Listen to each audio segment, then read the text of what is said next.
time to the Two Alive mic drop. My name is Eli Shot of Adrenaline Johnson, and today I am here with, oh my gosh, a creative, a founder, an all-around passionate creative, I should say, Jess McDevitt. Thank you so much for joining me here today. Thank you for having me. I'm excited. Man, no problem. Thank you so much for joining us. The Two Alive Tour is honestly one of those platforms that the wisdom that you give is exactly that. It's like the instructions. Yeah. You know, I'm bringing trusted individuals onto this platform so you can not only show, you know, how you got to where you are, what that blueprint to success was, but also like understanding who's watching this. Leaders of tomorrow, whether they're artists, whether they're executives, whether they're show hosts. And we're going to get into how you touch all of those groups of people today. So, let's do it. Yeah, let's go. Awesome. All right. So today's episode is called The Way I Am, Evolving Creatively and Emotionally. So long story short, we're trying to figure out, or get to the bottom of what does it take to have long-term creativity, not just for your own well-being, but for your artistry. So, Jess, my first question to you is, what does it mean to be Two Alive? Two Alive for me is being able to wake up and feel invigorated every day. I think being able to channel positive energy and channel things that I'm passionate about, that's what makes me feel alive. There's a lot of things in my own life. I mean, live music is one of the things that makes me feel too alive. Absolutely. There's so many different things that just fuel you, and I think if you're able to wake up and tap into those areas that is what makes you a Two Alive.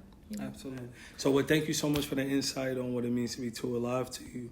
My next question is, in your experience, do you believe that it's necessary for everyone to have a creative process?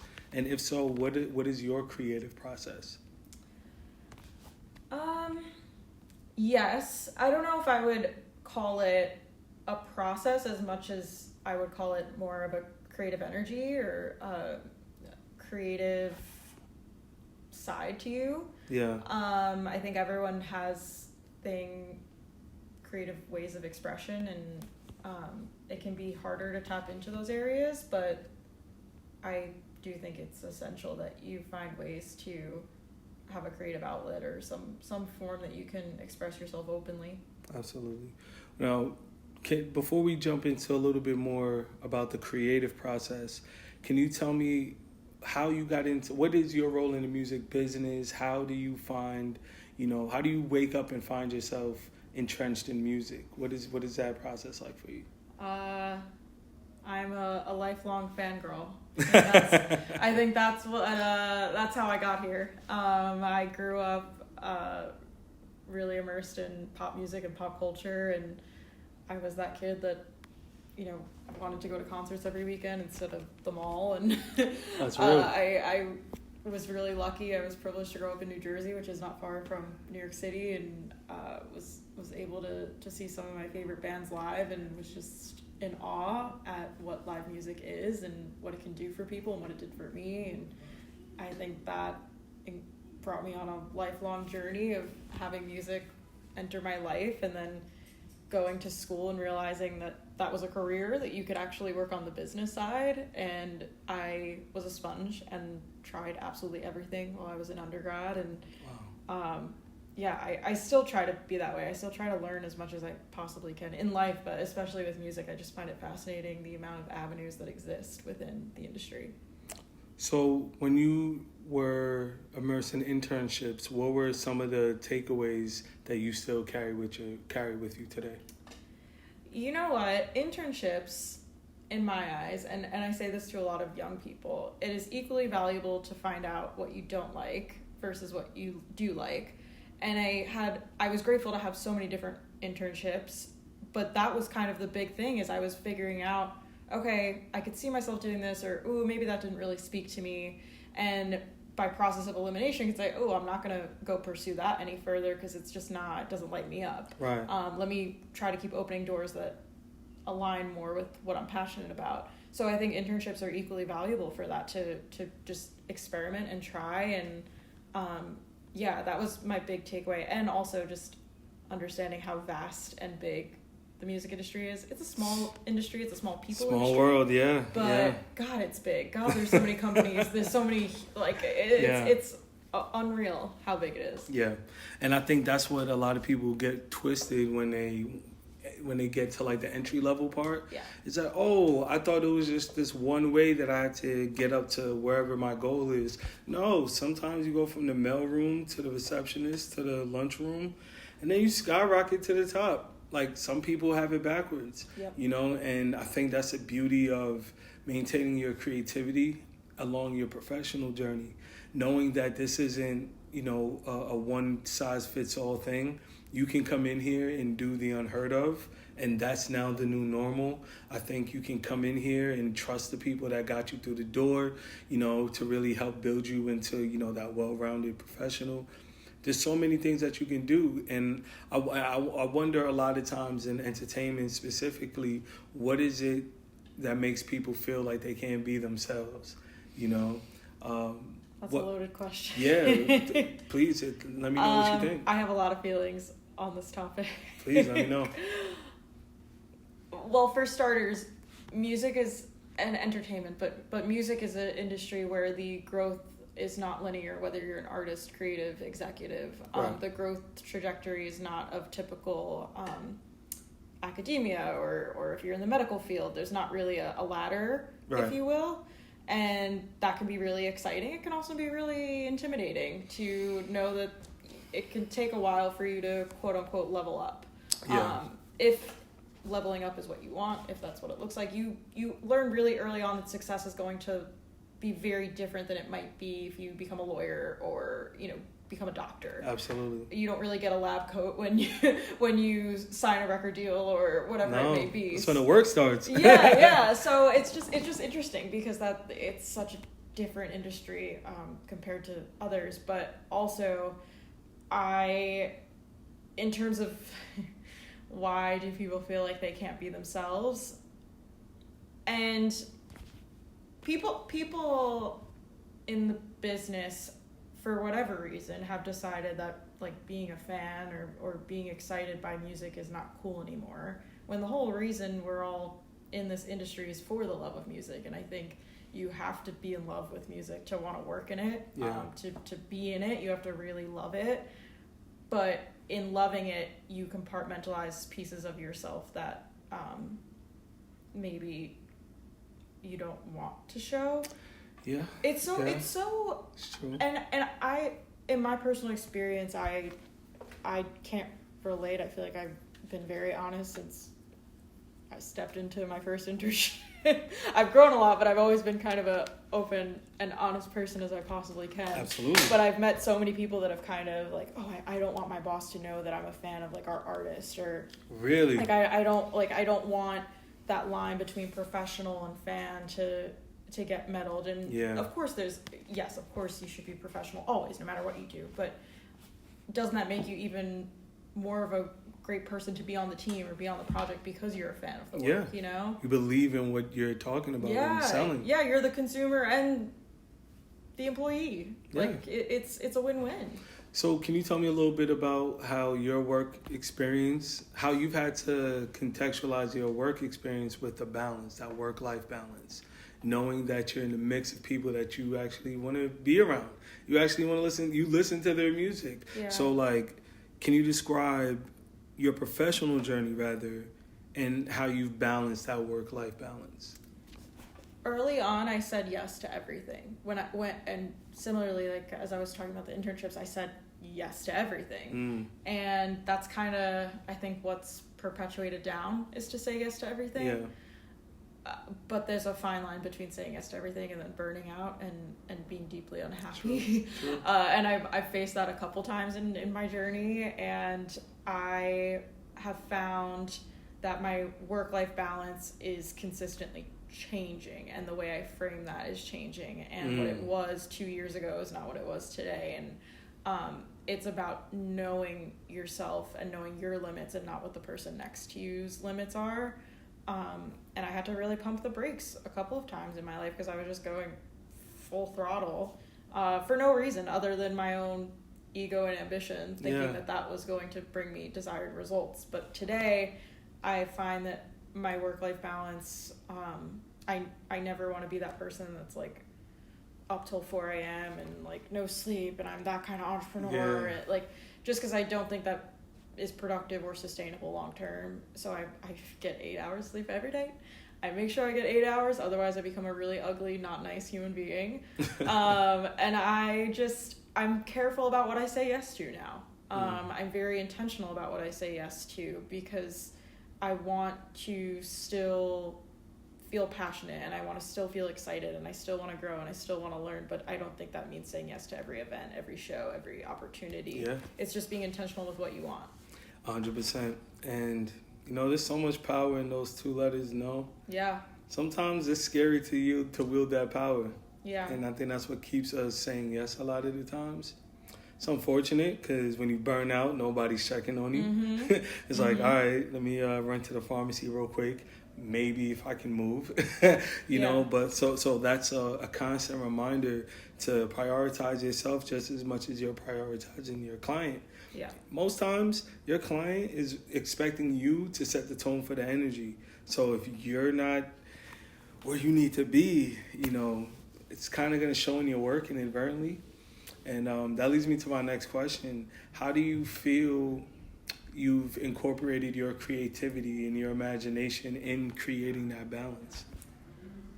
How have I incorporated creativity? I think I have stayed truthful to what I want. I think it's very easy to be influenced by other people's ideas of what you should want. And I'd say especially if we're in a post-COVID world, if we want to call it that, but in 2024... post-COVID. Yeah, post-COVID. It's like not really post-COVID. In 2024, I find that I am just trying to stick to my boundaries, both personally and professionally. And that a big part of that has just been knowing my worth every day, and I think there's a lot of creative ways in which you can do that. And reminding yourself of your worth, and a lot of that for me has been coming back to things that bring me joy, going to concerts, or I'm really into yoga and cycling and like just physical fitness and trying to pour things into my life that exist beyond my work. And it's like truly gives you that drive to get up every day. That's actually like what my definition of being too alive is, the thing that gets you out of bed every morning. Because it's easy to succumb to I'm going to speak from an artist's perspective. Sometimes it's easy to succumb to the pressure of your own doubt. And when you feel that in the business world, sometimes it feels twice as heavy, because you may have partners, you may have a staff, you may have a team. And even if it's just you now start thinking that you have to do more work than is necessary. And that doubt is a killer. And like staying creative is what allows you to always be in moment, always have motion. Like momentum is one of my favorite words. I like action words. My name is Shot of Adrenaline. I think that kind of says something. So, but like momentum is such a good word. It's just always a reminder that shit is gonna keep going. No matter how bad things get, no matter how good things get, it's still motion. You still gotta go. And I wanted to talk to you a little bit about More or Less, and some of your experiences with the artists that you've been able to interact with. But please, before we jump into that, can you tell the audience a little bit about More or Less? It's so funny because I was just thinking, like your previous question is, when I started More or Less, the number one thing I kept saying was I only want to keep doing this because it's fun. I don't ever want it to become a thing that I build resentment towards, or I look at it as like this strict job that I rely on. I want it to be infused with fun and creativity. Like that is the North Star, and it still is for More or Less. And if there's any point that I start to feel like it becomes too much, I have to check myself, because that's not what it was ever intended to be. Yes. But More or Less is a podcast platform, more so a storytelling platform, where we highlight the mental health journeys of artists and creatives and people in our community. But we ask one main question, which is, how are you really feeling, more or less? And we go from there. We just meet people where they're at and, try to have really thoughtful conversations. That's awesome. That's awesome. What have you, from all of the artists that you've talked to, what's something from their creative process that you've taken with you?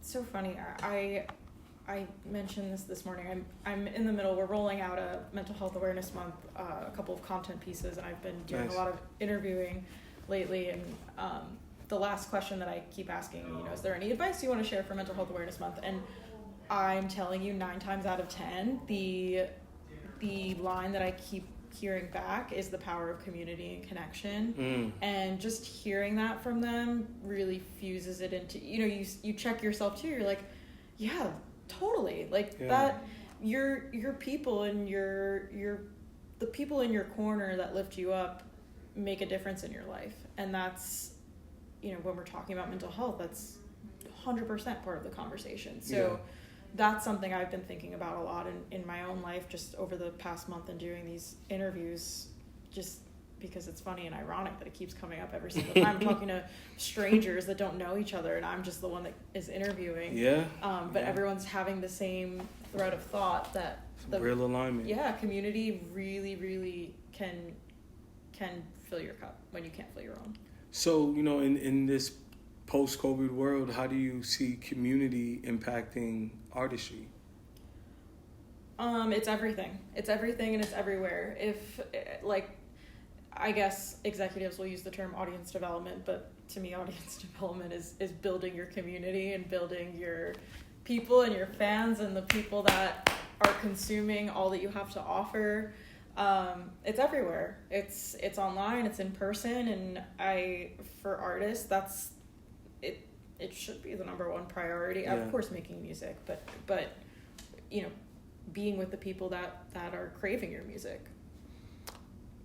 What role do you think the music industry as a whole has in maintaining the well-being of the artist?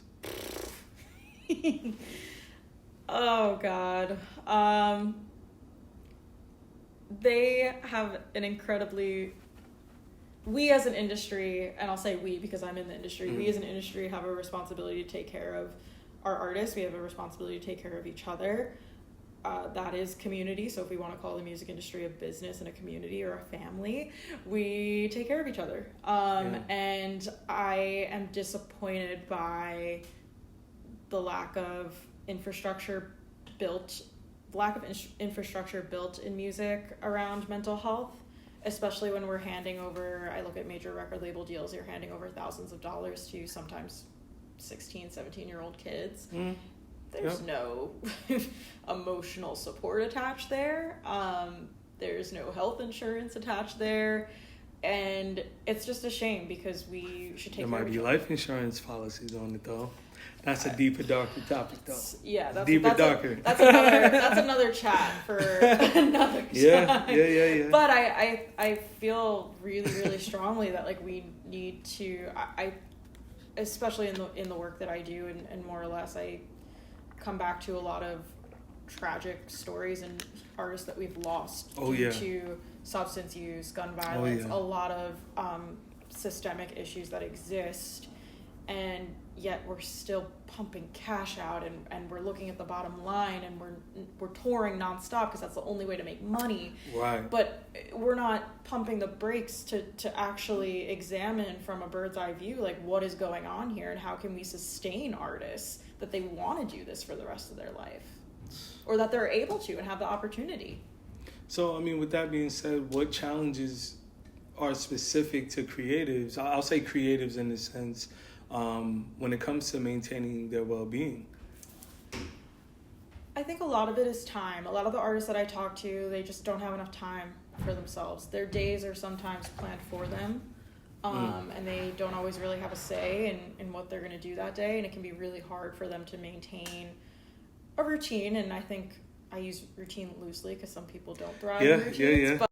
But you know, a moment to catch your breath, and similarly to how I'm saying I want more or less to be fun, I think sometimes when you get a lot of cooks in the kitchen, music doesn't become as fun anymore. Yeah. When it becomes your means to survival, it becomes you're not as fresh and passionate about it, and that ties directly into mental health and how you see yourself. And maybe I find artists, a billion conversations with artists about social media. Social media plays a huge role in how people determine their worth, especially artists, and numbers and followers. That is now directly equating to like, am I worth it? Or like, am I worth it if I don't have 10K or 100K or 50K? We are so, and we as an industry are telling them that too, that you can't get this until you have this many numbers. And it's just such a flawed way of thinking. And going back to community, whether you have 10 people listening to you or 100,000 people, that's community. Those are people that are willing to pour into you. But I think we as a society have really moved away from that, and it just becomes a numbers game. Yeah. And even the quality, I think, of music has kind of been affected by that too. So there's a quality of music, do you contribute that in part to the artist not being able to really be clear-minded enough to make their own, to make the music they would like to make, and it's just following the numbers, following pretty much the trend, but then the equivalent to a staff member, say at a label doing that, would be what? Yeah, they're being told to go viral. So it's not about making good art. It's not about, spending time and taking a month to go make a really good record that you're proud of. It's about come up with a good hook. Yeah. And that's enough. And if it doesn't hit on the internet, tease it on the internet. And if you don't get X amount of likes, then we just shouldn't put it out. So at what point is there where is the qualitative development at these labels then, or just at these creative houses, where you can say if a staff member is like kind of being stretched too thin and they're not performing, you're going to tell them, all right, take the day or take an extra hour on your lunch. What do you do to tell, you don't tell artists any of this. You just tell them, hey, figure it out. Hey, we'll get you some extra studio time. Hey, we'll incentivize you to do it, as opposed to helping you be in the proper space to deliver quality. Yeah. I think that's a real sticky place to be as a business owner and as, a partner in the terms of artists. But that, I feel like, correct me if I'm wrong, I feel like that only takes place for a certain tier of artists. Like once you have maybe leverage or a certain dollar amount, you don't have these problems. So do you have to buy your mental well-being in the music space?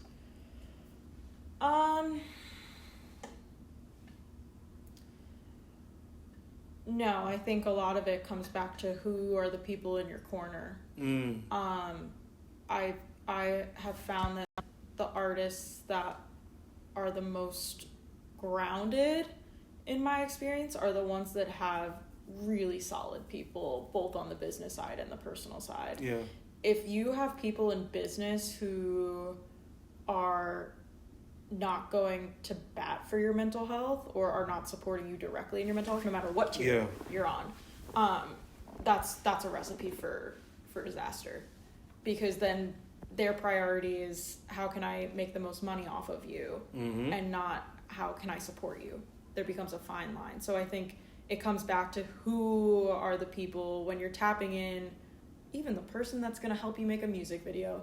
When you're tapping in people at that level, no matter what level you're at, the people that you're tapping in, there has to be this trust, there has to be this communication, there has to be support that goes beyond the dollar and the numbers. And I know that sounds really wild of a concept. It doesn't. It's super simple, but we've moved so far away from that. Right. We've moved so far, and I just think that if we strip it back to that, perhaps we could be a little bit more of a healthier industry when we just come from a place of genuine support. Mm-hmm. So if we're just talking in realistic terms, they're not doing that right now. No. You know, unfortunately. So what can an independent creative do to have that well-being? Like, what would you recommend some baseline things be if they just watch this episode and say, you know what, I am tired of walking in circles trying to figure out what I'm doing for today, and I just need to train my thoughts a little bit better so I can actually be effective here. What are some things that you would recommend an independent creative do to maintain a healthy lifestyle balance? I'll also preface that I'm in no way a mental health professional. No, I feel you. No, but you're in the field though. Like, you really are in it. If you have access to therapy, I'm a big proponent of therapy, but at the very least, talk to someone, open up to someone about how you're feeling. When it comes to creativity, if you're having writer's block or just not feeling it or not feeling yourself, it sounds simple, but like, take a walk. Yeah. Take a walk. Get out of your own head. It's try to find ways that you can connect with yourself and your body that are not all up here. We get stuck in the up here and forget. I think we get caught up in our own narrative and our own stories that we tell ourselves that aren't necessarily true. So I would say go back to things that get you excited and get you happy. I mean, during COVID, I bought a bunch of coloring books and just colored. Mm-hmm. It was a mindless activity that brought me joy and got me out of my own head. Just finding different ways to tap back to yourself that maybe don't have to do with music for the time being, not forever. Even if it's just an hour, just walk away and put the pen down, step out of the studio and just come back to what inspires you. All right, Jess, but what if I don't know what inspires me these days? If you don't know what inspires you, that's okay. You gotta live life. Mm-hmm. What inspires you is not gonna come from your own existence. Yeah. It's gonna come from outside of you. Man. It's gonna be like the bird chirping in the morning. Like, those are the things that are going to inspire you. It's not gonna be, unfortunately, for someone living with mental illness, it's not going to be laying in your bed all day long. As much as we like to think it's working, no, I just need an extra hour. No, I'll be all right. that 4-hour nap is not going to inspire you. It's not. No, it's just going to continue to tire you 100%. You got to step outside yourself, as hard as it may be, and even if it's the little things that can bring the light back in. I love that. Well, I mean, it sounds like you've had your fair share of ebbs and flows when it comes to your career and understanding, how to regulate yourself. But that comes with experience. So can you tell us of a time where your mental health was really impacting your work and how you were able to bounce back?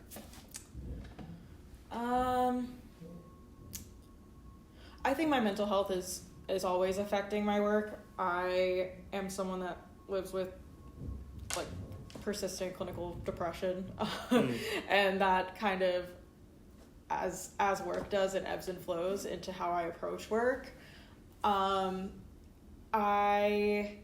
can say that recently I have stuck my head in the sand and have let kind of the dark depressive stuff win, and that is not really me at my core. It's just kind of the depression talking, and that has deeply affected my work. It's deeply affected the way I've shown up and the way I my friendships, my relationships. I've been way more isolated, and my work has suffered because of it.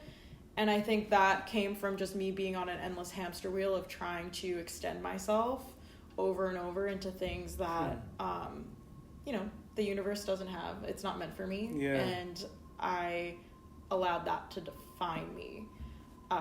And I am stepping outside myself and trying to find the light, and also knowing that my career is always going to ebb and flow. There's going to be highs and there's going to be lows, and that's part of why it's called a career, because it's a really long, endless journey. And I just think as much as I enjoy my work, and I also I work basically in mental health adjacent things. I'm talking to artists and humans about mental health all the time.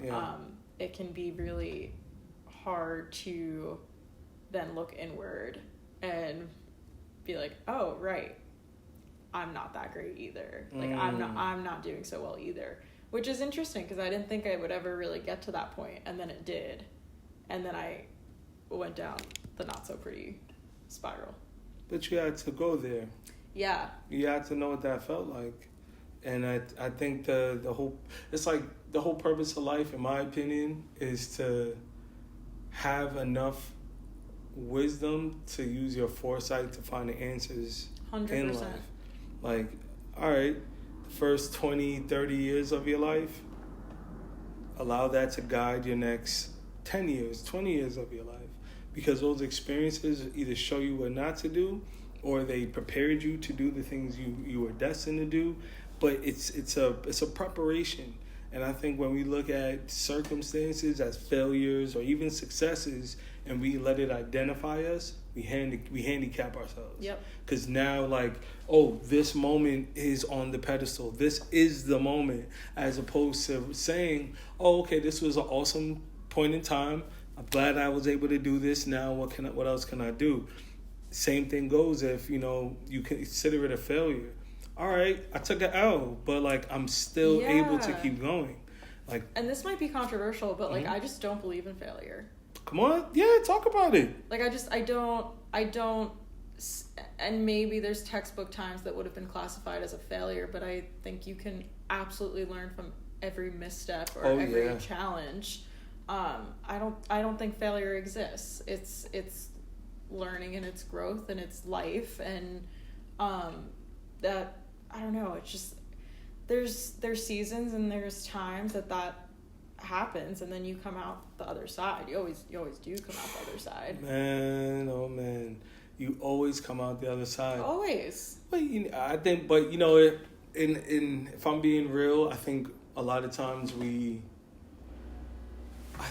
identify the outcome before we even get halfway there. As soon as we realize, like, okay, this is a situation I'm in, here's how it can go all the way left. I really don't want it to go left, so now I'm thinking how bad I don't want it to go left. Yeah. And then you spend no time or energy into figuring out how to make it go right for you, for yourself. And it happens so quickly. So quickly. That's why I'm big on like having creative processes and systems to get you in alignment, because it's easy to forget what the goal is. But if you have maybe it's a song, or you just have a certain way of like getting your workflow in order, maybe you leave your crib and go work on a rooftop somewhere, or just some fly shit, just something that's different. And I think that variety really ties into you being able to doubt yourself less and less, because you're seeing yourself in different environments, how you react, how you gel, and especially in a highly creative and competitive space. Yep. That's the most important thing. Like, you believing in yourself to do what you're here to do is what we're all waiting for you to do. Yep. So like when you get in your head that everyone thinks you're terrible, no, everyone's just waiting on you to see if you're actually about the shit that you're talking about. Yeah. So it's more of a you thing than a we thing. And like once I got that in my head, I stopped like capping myself in rooms that were unfamiliar to me. Yeah. They were just unfamiliar rooms. They weren't restricted rooms. They were just unfamiliar rooms. Yeah. Let's get familiar now, guys. you know?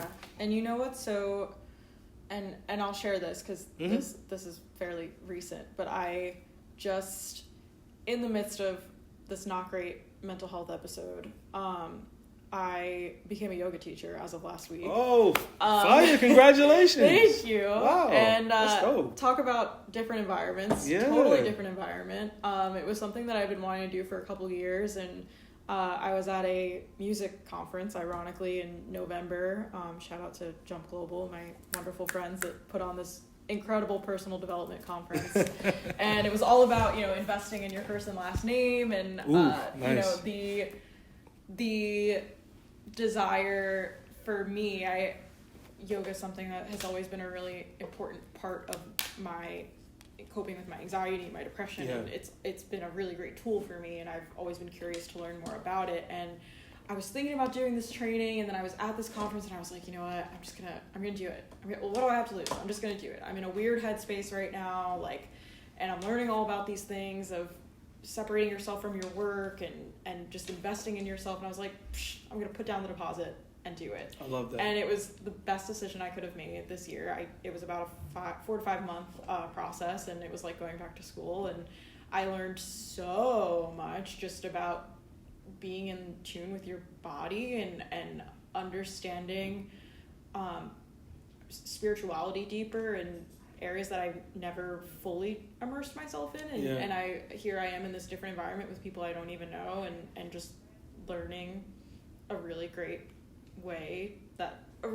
thing that has helped me, and now I can give that to others, and I think that I've allowed myself to be way more accepting of what's out there for me. And even now that I have the little fancy paper, I'm like, I can do whatever I want with this. Exactly. I might work in music. Maybe I won't work in music forever. Maybe I'll go do that. Maybe I'll go try this. Life doesn't have to be linear. It doesn't have to be in boxes. And I think that's what makes us full human beings, is having different parts of ourselves and having different interests that exist around us. That's what makes us special. I love that. Wow. Bars. Bars. I only say it because it's just super, it's relevant in my life now that I have this, but it's definitely been on my mind of, wow, I really allowed myself to further education in a way. Here was the thing that I was interested in. I didn't go in saying I want to be a teacher at the end. I just was like, I really want to learn more about this and understand it more, and understand why I enjoy it, honestly. Why do I actually feel good in my body after I do it?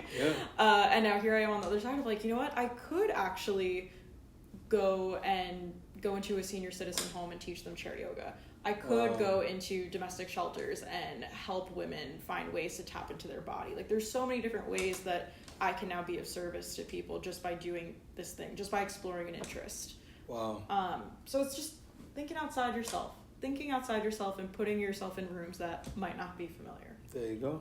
I love that. When it comes to understanding yourself, at the Tour Alive Tour, we follow the core social and emotional learning principles.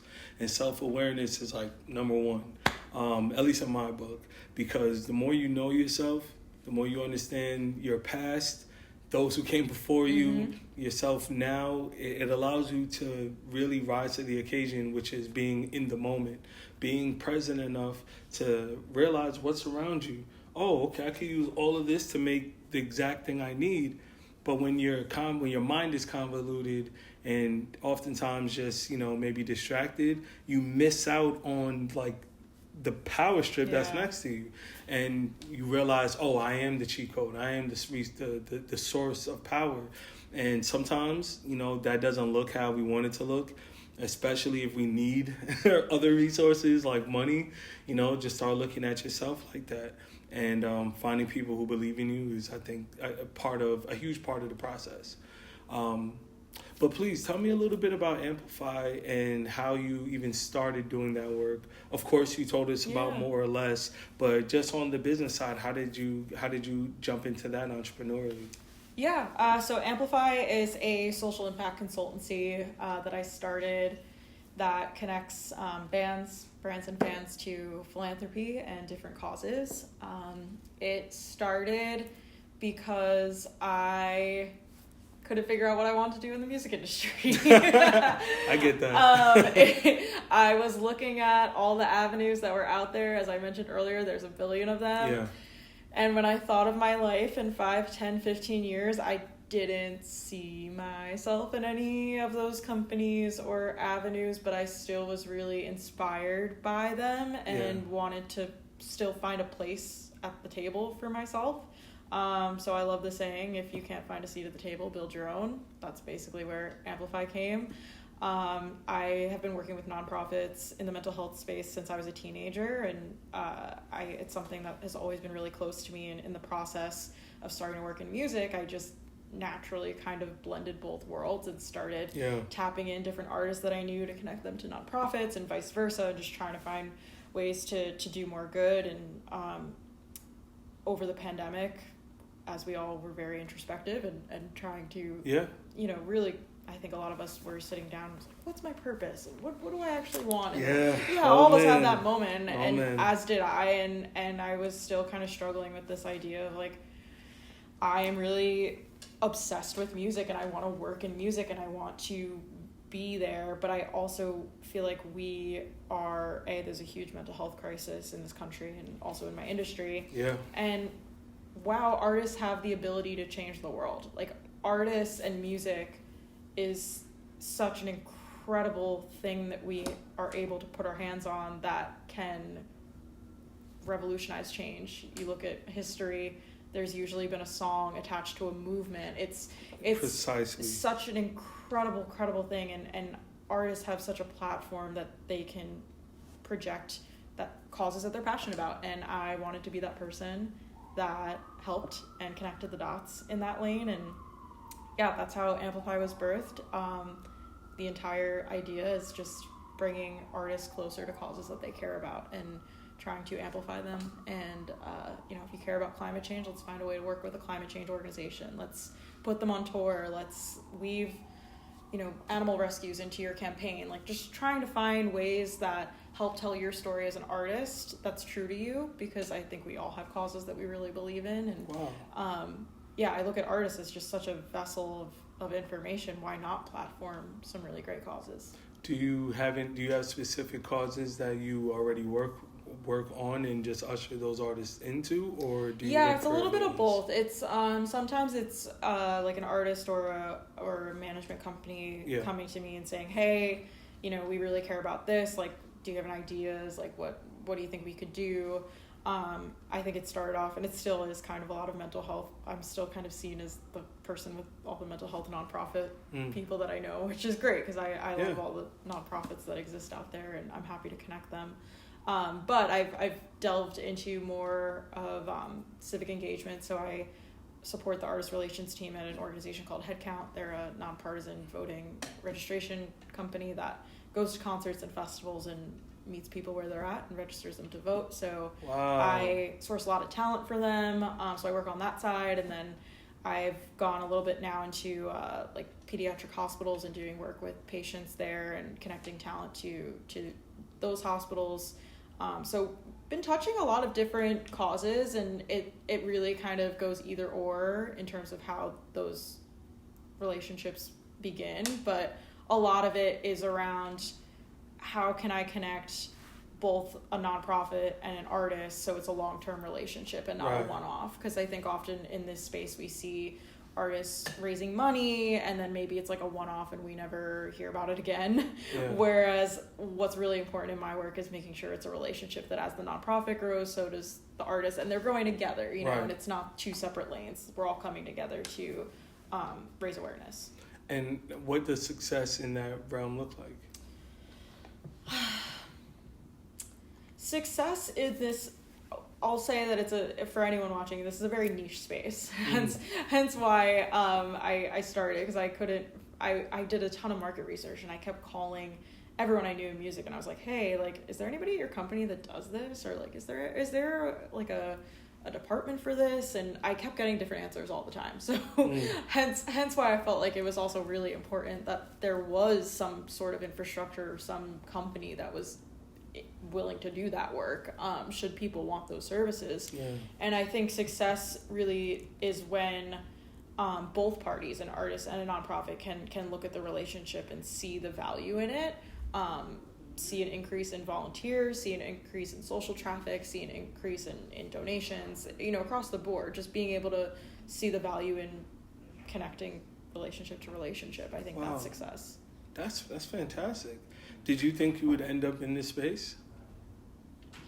It makes sense when I look back, kind of how you said earlier, it's all hindsight, and when you're able to look back, if I look back at the last 10 years, 100%. It makes so much sense that I'm doing this. Wow. But I don't think in the moment I ever felt like that. See it, yeah. Yeah, there's certain things where I was like that. I mean, I think back when I was 17, I hosted a benefit concert in my hometown, which was not a typical thing of a 17-year-old to do. I literally walked downstairs and said to my parents, like, hey, you know what? Like, I was in the musical theater crowd. I said, my friends are so talented. Like, I just want to put them on stage and, like, we should raise money. Like, awesome. let's just do it. And then I did it. And that was very entrepreneurial of me. So I can look back way back then and be like, oh, yeah, that kind of checks out. Like, I was doing things that were not necessarily traditional. They were way more entrepreneurial, doing my own thing kind of lane.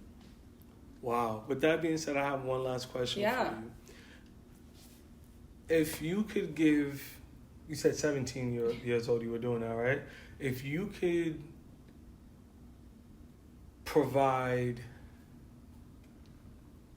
if you can provide your 17-year-old self with an internship, what would be the key things that you would want them to get from that internship? And keep in mind, they're interning with you today. Yeah. First, I would tell that girl to slow down. Like, my God. You don't have to do all the things all the time. So if she were interning with me, I'd be like, just relax. Yeah. I think the qualities that I had at 17 were incredibly ambitious, but I think if that person were interning for me, I would channel that ambition into ways that make you a full human. I think 17-year-old me would have been like, oh, you want me to work 20 hours a week? Oh, I'll work 30. Like, you know, I think that's what we would have been dealing with. Like, know your value. Yes. Yes, know your value, know your worth, and know that it's going to be there in the morning. Like, the work is going to be there in the morning. And you don't have to do all the things all the time. Yes. Yeah, and sometimes I still have to remind myself that now. But definitely back then, definitely when I was first learning what adulting was, slow down. Just take it in, like, observe, and don't come from a place of action and reaction. Just kind of be. I love that. That's mindfulness. 100% something I didn't have at 17. Wow, absolutely. You know, you see it in spurts because of your ambitious, endeavors. But wow, yeah, I think at 17, I would have benefited greatly as well. Yeah, wow. We're all in a rush, you know, and it's like you eventually get to a point, whether you're 25, 35, 45, where the rush doesn't feel as necessary. But when you're the one, everything feels urgent. Oh, yeah. I consider anyone who knows what they're supposed to be doing, they understand what their purpose is, like, they're the one. So you got to treat yourself like the one. And you can't beat yourself up for things you didn't know at the time. Mm-hmm. But at the same time, it's just very important. It's very important to understand the power you have within yourself, and, like, treating yourself like the one is beyond ego. It's understanding that, I'm actually doing this for a reason. Yeah. You know, 17, that doesn't mean I can't put on a concert. That doesn't mean I can't do all the things I want to do.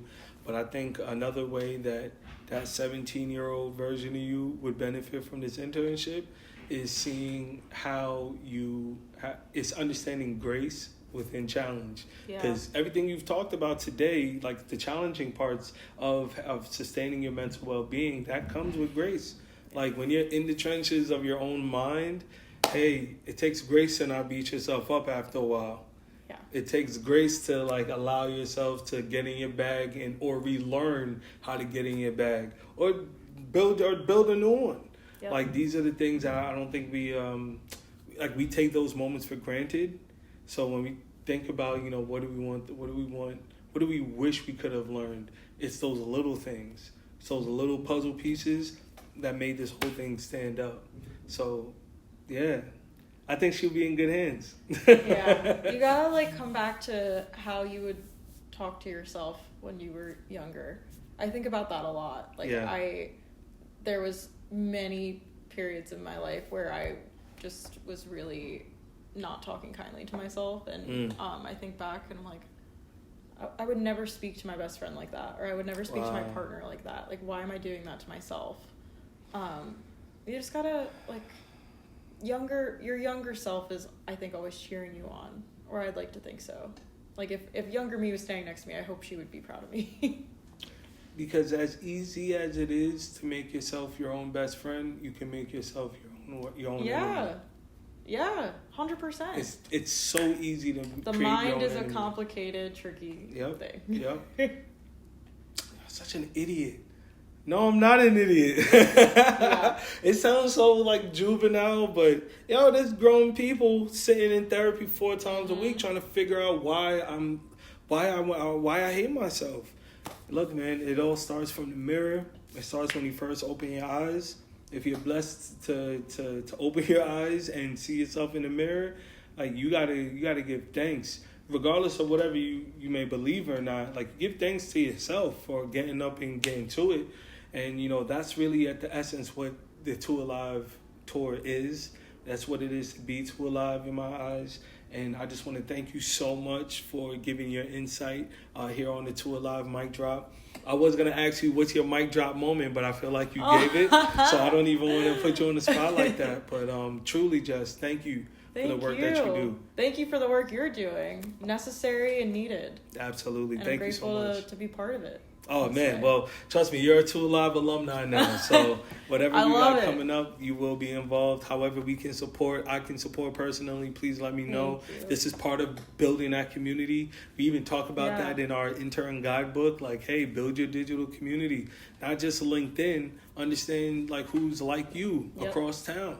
Find like the other one, because you guys are out there. So thank you once again, Jess, please tell us where we can keep in touch with you. We'll definitely check out More or Less. You can find it on all the things at More or Less with Jess. If you want to follow me, I'm just Jessica with 2 A's, MCD. Awesome. And my DMs are always open if you got questions or just want to say hi. I'm here. Awesome. Woo! Yes, another episode of Too Alive mic drop in the books. Thank you once again to Jess McDevitt for coming through. And until next time, Too Alive.